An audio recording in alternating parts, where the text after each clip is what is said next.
The town of Northport, New York, in the winter of 2013, presented a picture of quiet, suburban normalcy. Nestled on the north shore of Long Island, it was a place of good schools, manicured lawns, and a sense of enduring safety. It was the kind of community where neighbors knew each other, where front doors were often left unlocked, and where the elderly could live out their golden years in peace. Dorothy Donovan, an 82-year-old widow, was one of those residents. She had lived in her modest gray-shingled house on Ocean Avenue for decades, a fixture in the neighborhood known for her sharp mind, her independence, and her fierce love for her family. But on December 31, 2013, that peace was shattered. The discovery of Dorothy's brutally murdered body would ignite an investigation that would expose a hidden world of online predators, reveal a killer hiding in plain sight, and force a community to confront a terrifying question. How well can you ever really know the person living next door? The unease began subtly. Dorothy Donovan was a creature of habit, especially when it came to her family. Her daughter, Joanne, who lived nearby, spoke with her mother on the phone every single day. December 30th passed without a call. Joanne wasn't immediately alarmed. Perhaps her mother was out running errands or had simply forgotten. But by the morning of December 31st, New Year's Eve, the silence had become deafening. Calls went straight to voicemail. A growing knot of anxiety tightened in Joanne's stomach. This was not like her mother. Driven by fear, Joanne drove to her mother's house. The driveway was empty, which was normal. Dorothy didn't drive. But the house was dark, and knocking on the door yielded no response. Finding the door locked, Joanne used her key. The moment she stepped inside, the atmosphere felt wrong. The house was tidy but cold, and an unsettling stillness hung in the air. She called out for her mother, her voice echoing through the empty rooms. There was no answer. Her search led her upstairs to her mother's bedroom. It was there that her world collapsed. Dorothy Donovan was on the floor, lying in a pool of dried blood. She had been savagely beaten and stabbed. The scene was one of unimaginable violence. The 82-year-old woman, who had posed no threat to anyone, had been bludgeoned and slashed with a ferocity that suggested a rage beyond comprehension. Joanne's 911 call brought a flood of police cars to Ocean Avenue, their lights painting the quiet street in frantic flashes of blue and red. The Suffolk County Police Department's homicide squad, led by seasoned detectives, descended upon the house. The initial assessment was grim. This was not a burglary gone wrong. While a jewelry box had been rummaged through, other valuables were left in plain sight. This was personal. It felt like overkill. Detectives began the painstaking work of processing the scene. They collected evidence, took photographs, and looked for any sign of forced entry. There was none. This fact was critical. Either Dorothy had known her attacker and let them in, or the killer was skilled enough to enter without leaving a trace. The brutality of the murder suggested a crime of passion, but who could harbor such hatred for a gentle octogenarian? The investigation initially focused on Dorothy's immediate circle. She was well-liked, but detectives had to consider family, neighbors, and acquaintances. Each person was interviewed, alibis were checked, and slowly, they were all eliminated. The case began to grow cold. The lack of DNA matches in the system and no clear motive left detectives frustrated. Then, a break came from an unexpected source: Dorothy's computer. In her 80s, Dorothy was surprisingly tech-savvy. She used her computer for email, shopping, and staying connected with family. As forensic technicians scoured her hard drive, they discovered something peculiar. In the weeks leading up to her murder, Dorothy had been active on a website called Plenty of Fish, a popular online dating platform. This was surprising to her family. Dorothy had been a widow for years and had never expressed interest in dating again. Her profile, however, told a different story. It presented a vibrant woman looking for companionship. But the detectives' trained eyes saw red flags. The language in the messages seemed off, not quite matching the Dorothy they had come to know through her family. They began to suspect that someone else had created the profile, using Dorothy's identity as a shield, a practice known as catfishing. But who was the target? And who was the perpetrator? The digital trail led them to a man named Tony. Dorothy, or the person pretending to be her, had been communicating extensively with a user named Tony, who claimed to be a wealthy businessman from New York City. Their conversations had escalated quickly, moving from flirtatious banter to discussions of meeting in person. Tony had even sent a picture of himself, a handsome, well-dressed man in his 50s. The detectives were suspicious.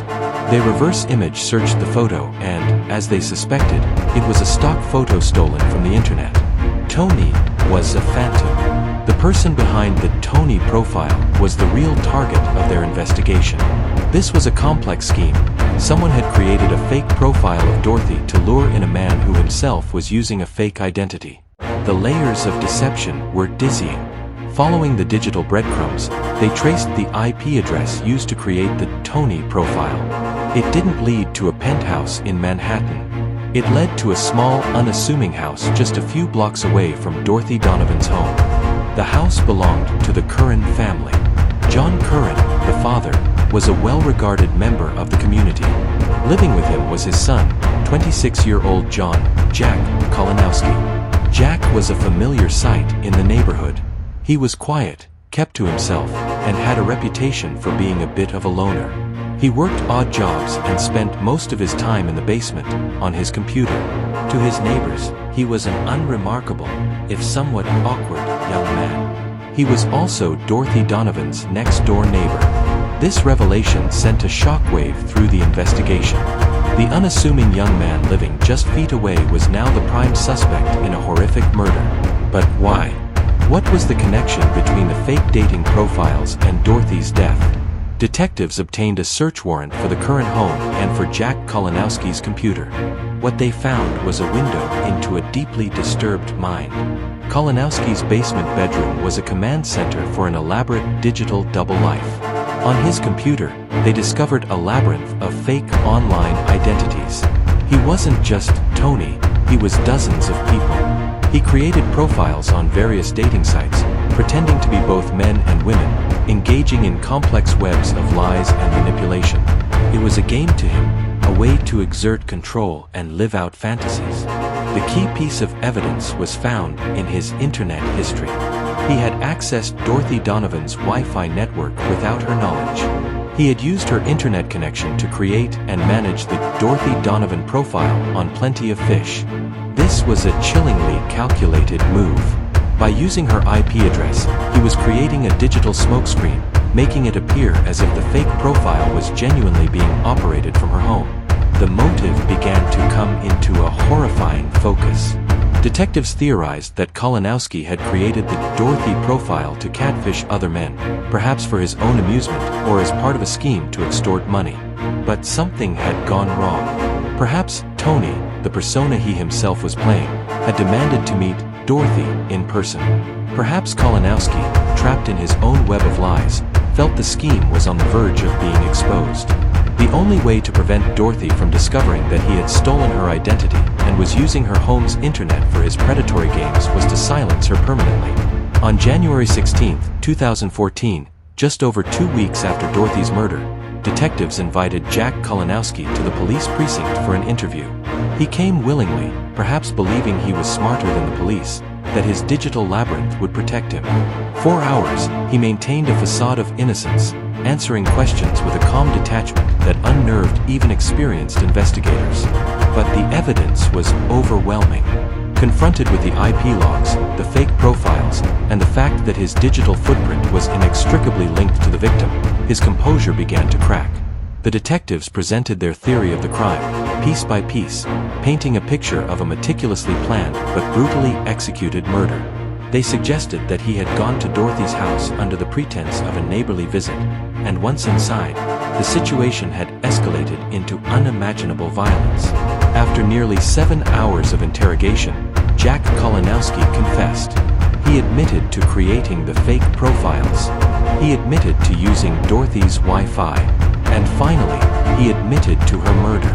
He claimed that he had gone to her house to ask for money, and when she refused, he had snapped. The confession was cold, devoid of the remorse one would expect from someone who had taken a life with such brutality. With Kalinowski's confession, the case seemed closed. but the full picture of his depravity was only beginning to emerge. As he awaited trial, investigators continued to delve into his digital life. They discovered that Dorothy Donovan was not his only victim. She was just the only one who had died. They found evidence that Kalinowski had been systematically targeting elderly women on Long Island for years. His method was insidiously clever. He would identify vulnerable, older women who lived alone. Then, using their personal information, he would create fake online dating profiles in their names. He would use these profiles to lure men into online relationships. Once the relationship was established, he, posing as the elderly woman, would concoct sob stories, a sick relative, a home repair, a financial emergency, and convince the men to send money. He had his victims, both the women whose identities he stole and the men he catfished, unwittingly participating in his schemes. He had stolen thousands of dollars this way. Dorothy Donovan had likely discovered his scheme. Perhaps she had noticed strange activity on her Wi-Fi or had received a confused phone call from one of the men he was scamming.